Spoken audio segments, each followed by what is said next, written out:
Hello, my dear friends. Welcome to Education Adda at the rate of Rohan. So, నేను ఈరోజు మీకు చెప్పబోయే topic ఏంటిదంటే, మనోవిజ్ఞాన శాస్త్రం సంబంధించి దాని యొక్క అధ్యయన పద్ధతులేమిటి? మనం విద్యార్థులకు ఏ విధమైన పద్ధతులను యూజ్ చేసి వారిని అధ్యయనం చేస్తాము అనేది చాలా ఇంపార్టెంట్. సో, మనోవిజ్ఞాన శాస్త్రంలో ఇప్పుడు మనకు కాంపిటీటివ్ ఎగ్జామ్‌కి సంబంధించి ఈ పద్ధతుల నుంచి చాలా ఇంపార్టెంట్ క్వెషన్స్ వస్తూ ఉంటాయి. సో, అందుకని నేను మీకు ఈ వీడియోలో ప్రతి ఒక్క పద్ధతిని చాలా క్లియర్‌గా ఎక్స్‌ప్లెయిన్ చేయడం జరుగుతుంది. మనం స్టెప్ బై స్టెప్ అంటే ఫస్ట్ ఒక పద్ధతి, తర్వాత సెకండ్ పద్ధతి, ఈ విధంగా అన్ని పద్ధతులకు సంబంధించిన వీడియోలు మీకు అందించడం జరుగుతుంది. ఎక్కడ కూడా మీ టైం వేస్ట్ చేయకుండా, ఎక్కడ కూడా అన్నెసెసరీ డిస్కషన్ చేయకుండా, మీకు సంబంధించి ఈ టాపిక్‌కి రిలేటెడ్‌గా ఉన్న డిస్కషన్ చేసుకుంటూ ముందుకు వెళ్ళడం జరుగుతుంది. కాబట్టి సో, ఇప్పటికీ మీరు మన ఛానల్‌ని సబ్స్క్రైబ్ చేసుకోకపోతే సబ్స్క్రైబ్ చేసుకోండి. వీలైతే మీ ఫ్రెండ్స్‌కి షేర్ చేయండి, లైక్ చేయండి. సో, ఈ విధంగా లైక్ చేయడం ద్వారా ఏంటిదంటే ఎక్కువ మందికి రీచ్ అవుతుంది. మన మిత్రులందరికీ కూడా చాలా ఉపయోగకరంగా ఉంటుంది. ఈ వీడియోస్ చేయడానికి కారణం కూడా నా ఫ్రెండ్సేనండి. సో, ఫ్రెండ్స్ ఏమన్నారంటే, "అరే! మీరు మీరు మంచి స్కోర్ సాధించారు కదా!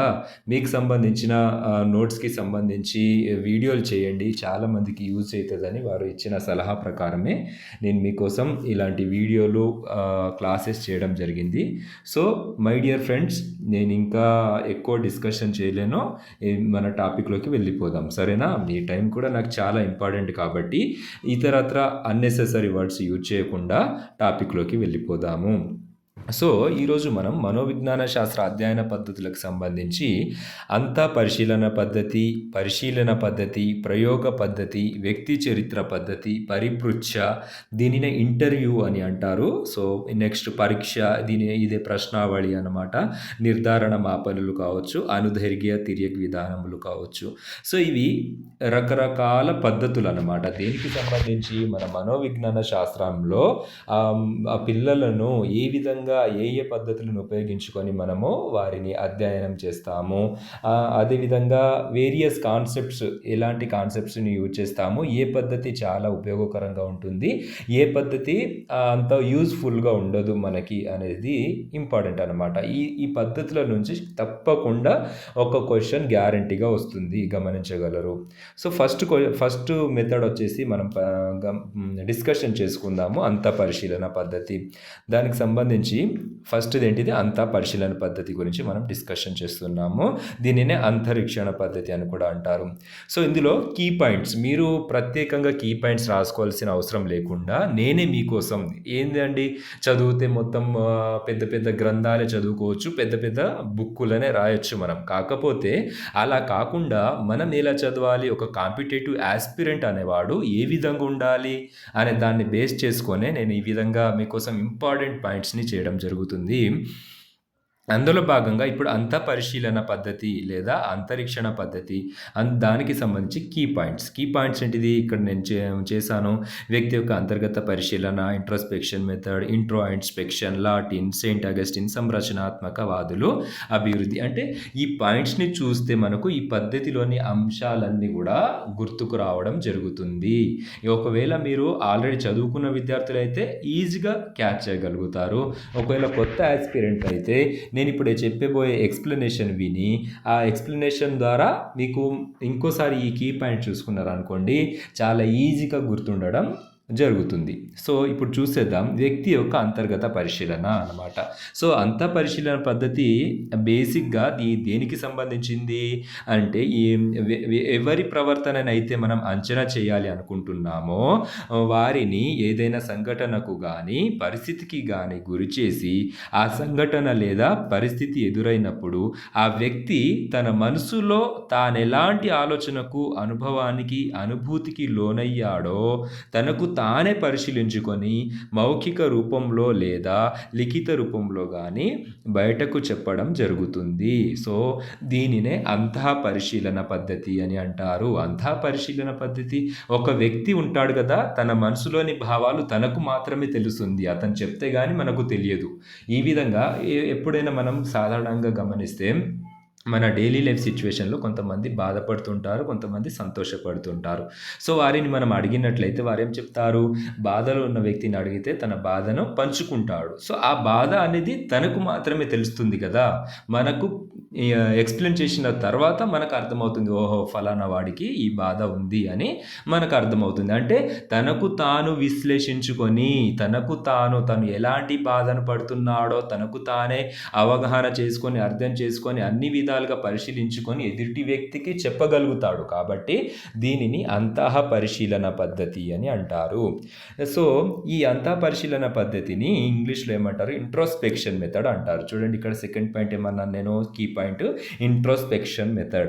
దీనిని ఆంగ్లంలో ఏమని అంటారు? ఇంట్రోస్పెక్షన్. సో, ఈ ఇంట్రోస్పెక్షన్ మెథడ్ అనేది ఇంట్రోస్పెక్షన్ వర్డ్ అనేది ఇంట్రో అండ్ స్పెక్షన్. ఇంట్రో మరియు స్పెక్షన్ అనే 2 లాటిన్ పదాల కలయిక వలన ఏర్పడడం జరిగింది. ఏ ఏ ఏ పదం అని అంటారు? సో, దేని నుంచి వచ్చింది? ఏ భాష పదం నుండి వచ్చింది ఇంట్రోస్పెక్షన్ అనే పదం అని అంటారు?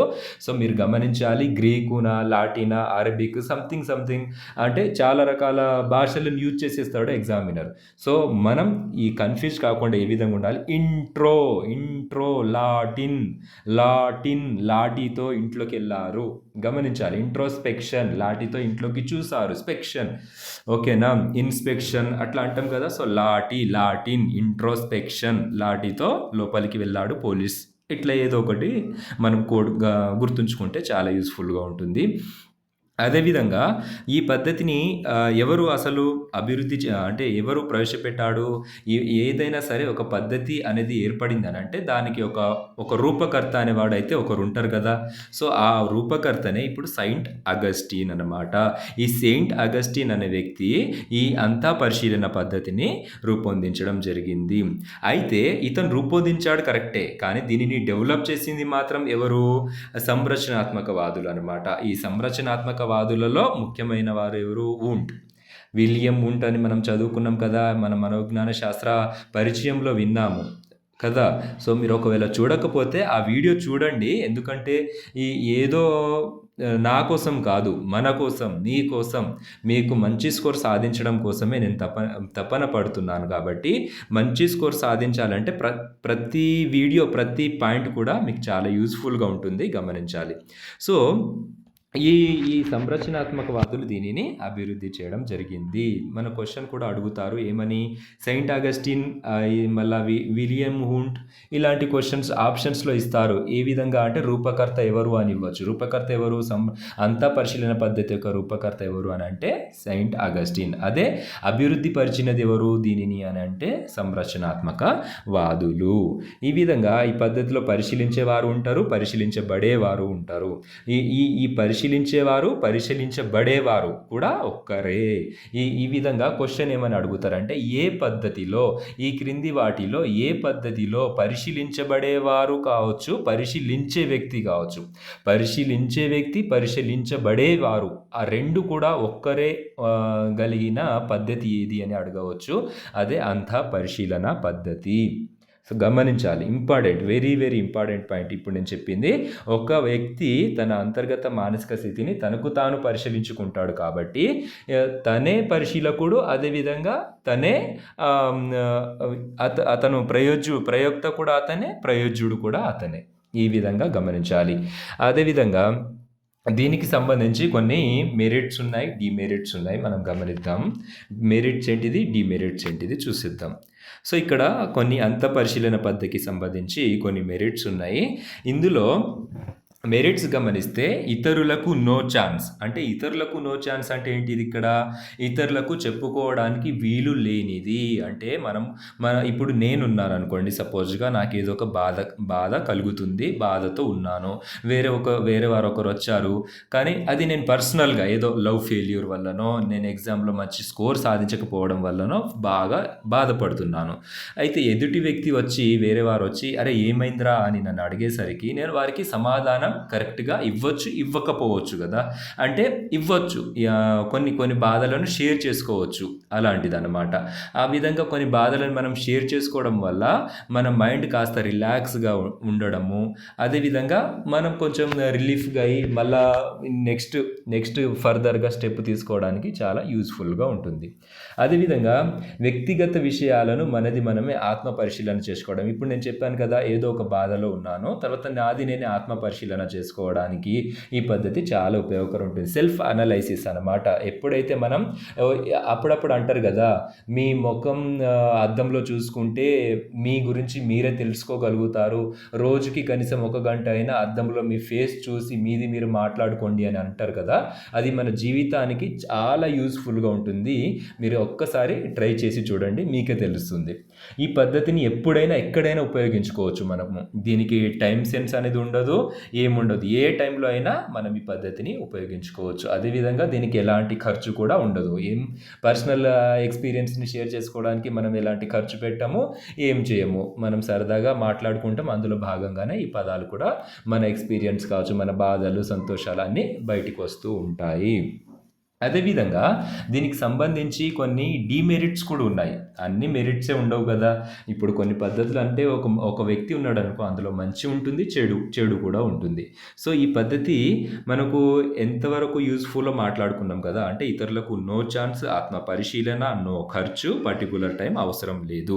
ఇలాంటి కీ పాయింట్స్ మీరు బేస్ చేసుకోవాలి. ఎప్పుడైనా సరే కాంపిటీటివ్ యాస్పిరెంట్స్ అయిన మీరు నా ఎక్స్‌పీరియన్స్‌ని బట్టి మీకు చెప్తున్నాను. ఎప్పుడైనా సరే మనం కొన్ని టాపిక్స్ ఈ గ్రంథాలు చదివేస్తాము. అది మెయిన్ కాదు. అందులో నుంచి కీ పాయింట్స్ వెతుక్కోవడము మెయిన్ పాయింట్ అన్నమాట. సో, ఈ విధంగా నేను కీ పాయింట్స్ రాసాను మీకోసం. అంటే ఇలాంటి కీ పాయింట్స్‌ని మనం ఎప్పుడైతే చూస్తామో అప్పుడు ఇతరులకు నో ఛాన్స్. ఆహా! ఇతరులకు నో ఛాన్స్ అంటే ఓకే. ఓకే. ఇతరులకు నో ఛాన్స్ అంటే ఏంటిది? ఇక్కడ మనము వేరే వాళ్ళకి ఎలాంటిది అంటే కొన్ని చెప్పుకుంటాం, కొన్ని చెప్పుకోం కదా! అంటే మన మైనస్ పాయింట్స్ వేరే వాళ్ళకి చెప్పుకోవడానికి వీలు లేదు కాబట్టి ఇక్కడ నో ఛాన్స్ అనమాట. అది మెరిటే. మనకు మెరిటే. ఇతరులకు చెప్పుకోవడానికి మన బాధలు, మన యొక్క అన్నెసెసరీ థింగ్స్ కావచ్చు, ఏదైనా పర్సనల్ మ్యాటర్స్‌ని ఇతరులకు చెప్పుకోవడానికి వీలుండదు కాబట్టి అది మనకు మెరిట్స్. అదేవిధంగా ఆత్మ పరిశీలన, సెల్ఫ్ అనలైసిస్ చేసుకుంటా. ఆహా! నెక్స్ట్ స్టెప్ ఏంటిది? నేనేం చేయగలగాలి? నా గోల్ ఏంటిది? నా లక్ష్యం ఏంటిది? నెక్స్ట్ నా లక్ష్యం ఏంటిది? డీఎస్సీ అనుకోండి. డీఎస్సీలో నేను మంచి స్కోర్ సాధించగలగాలి. రాబోయే డీఎస్సీలో నేను మంచి టీచర్‌గా రాణించగలగాలి, ఉద్యోగం చేయాలి అనేది మన ఆత్మ పరిశీలన చేసుకుంటాం. లాస్ట్ టైం ఫెయిల్యూరా? ఓకే. ఫెయిల్యూర్ అయితే ఏంటిది? నెక్స్ట్ స్టెప్ ఉంది కదా! చేస్తాము అది. తర్వాత నో ఖర్చు. దీనికి ఎలాంటి ఖర్చు ఉండదు. మనది మనం ఆలోచించుకోగలుగుతాం కాబట్టి మనకి ఎలాంటి ఖర్చు ఉండదు. అదేవిధంగా పర్టిక్యులర్ టైం అవసరం లేదు. దీనికి పర్టిక్యులర్‌గా టైం అవసరం లేదు. బస్సులో పోయినా కూడా మనం అనలైసిస్ చేసుకోవచ్చు.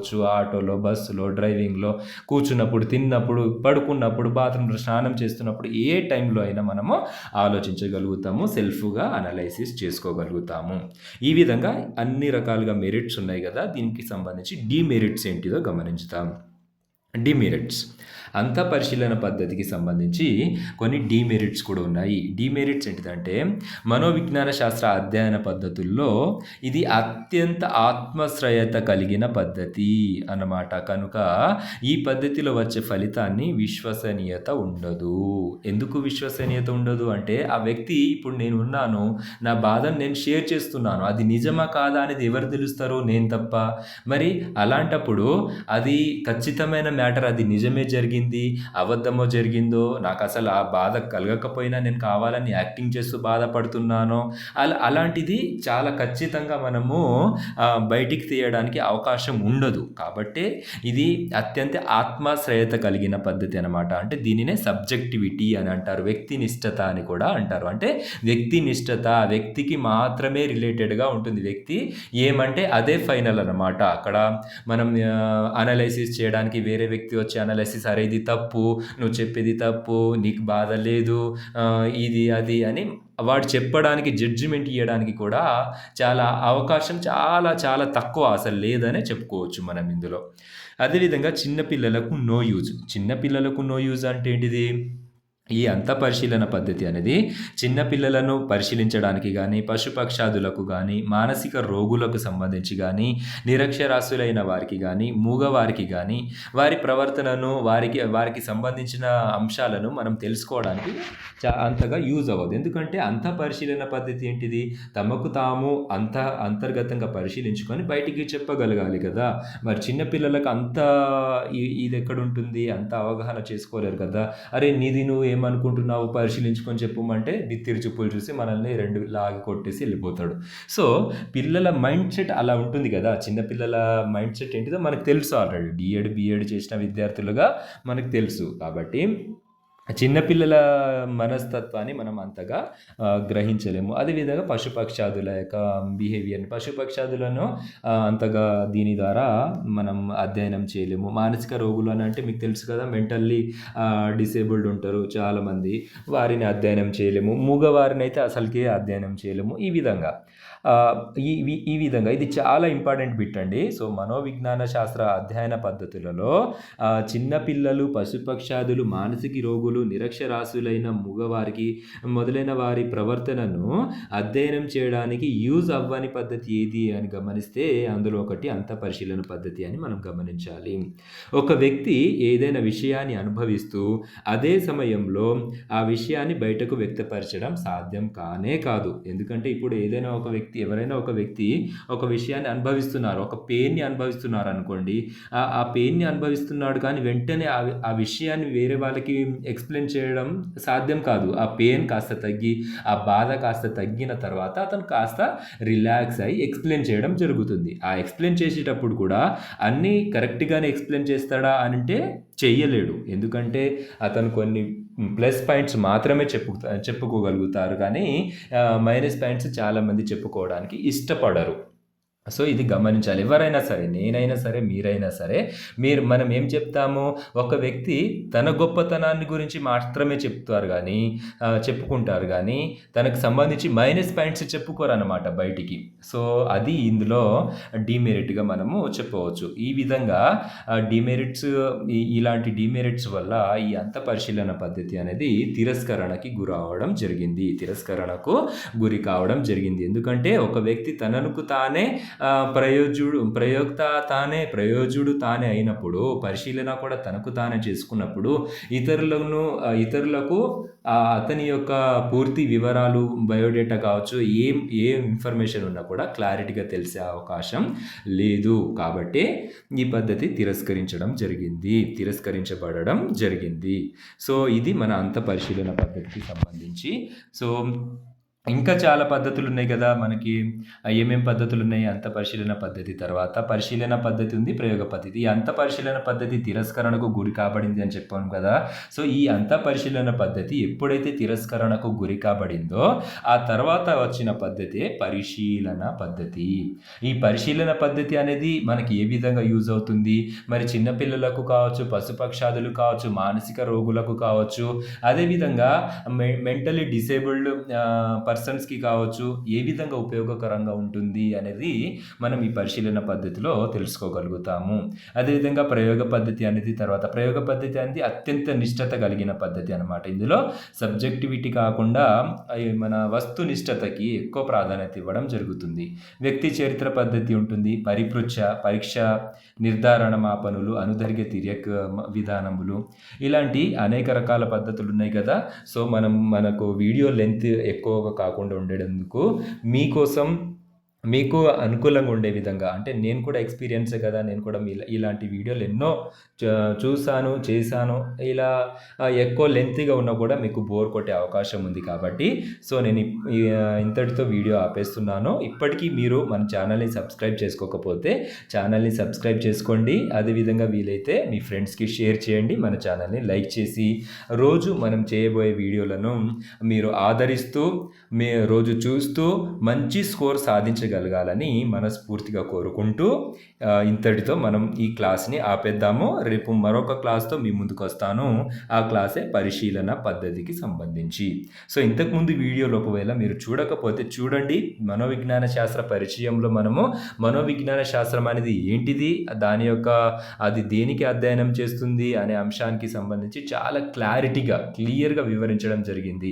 మనోవిజ్ఞాన శాస్త్ర పితామహుడు ఎవరు, ప్రయోగం మనోవిజ్ఞాన శాస్త్ర పితామహుడు ఎవరు, అలాంటి క్వశ్చన్స్ కూడా మిమ్మల్ని అడగడం జరిగింది. ఆ క్వశ్చన్ని బేస్ చేసుకొని మనము మనోవిజ్ఞాన శాస్త్రంని పరిచయాన్ని ఎక్స్ప్లెయిన్ చేయడం జరిగింది. సో ఈ విధంగా మనం అధ్యయన పద్ధతులలో అంతా పరిశీలన పద్ధతి చేసుకున్నాము. ఒకసారి రీక్యాప్ కీ పాయింట్స్ చూసేద్దాము. కీ పాయింట్స్ అంతా పరిశీలన పద్ధతి యొక్క కీ పాయింట్స్ వ్యక్తి యొక్క అంతర్గత పరిశీలనకు సంబంధించి ఇంట్రోస్పెక్షన్ మెథడ్, ఇంట్రో అండ్ స్పెక్షన్ అనమాట. లాటిన్ భాషకి సంబంధించింది. ఈ ఇంట్రోస్పెక్షన్ అనేవి లాటిన్ భాషకి సంబంధించింది. సెయింట్ అగస్టిన్ దీనిని రూపొందించారు. సంరచనాత్మకవాదులు దీనిని అభివృద్ధి చేయడం జరిగింది. సో మెరిట్స్ ఏంటిది, ఇతరులకు నో ఛాన్స్, అంటే కొన్ని చెప్తాము కొన్ని చెప్పుకోము, అది మనకు ప్లస్ పాయింటే. సరే, అదేవిధంగా ఆత్మ పరిశీలన చేసుకోగలుగుతాము. నో ఖర్చు, ఎలాంటి ఖర్చు లేదు, పర్టికులర్ టైం అవసరం లేదు. అదేవిధంగా డిమెరిట్స్ చూస్తే ఆత్మశ్రయత ఎక్కువగా ఉంటుంది. ఆ ఒక వ్యక్తినిష్టత అనమాట. తను చెప్తేనే వేరే వాళ్ళకి తెలుస్తుంది కాబట్టి ఆ వ్యక్తి పైన డిపెండ్ అయి ఉంటుంది కాబట్టి దీన్ని వ్యక్తినిష్టత పద్ధతి అంటారు.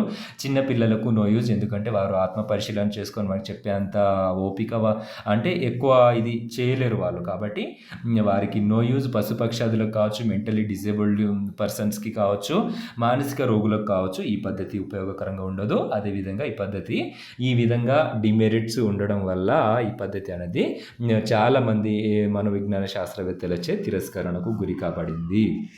సో ఓకే ఫ్రెండ్స్, మరి మనము రేపు పరిశీలన పద్ధతితో మీ ముందుకు వస్తాను. అంతవరకు ఈ వీడియోను క్లారిటీగా చూస్తూ నేను చెప్పే ప్రతి ఒక్క పాయింట్ని, కీ పాయింట్స్ని రాసుకొని నేను చెప్పిన ప్రతి పాయింట్ని మీరు నోట్ చేసుకోండి.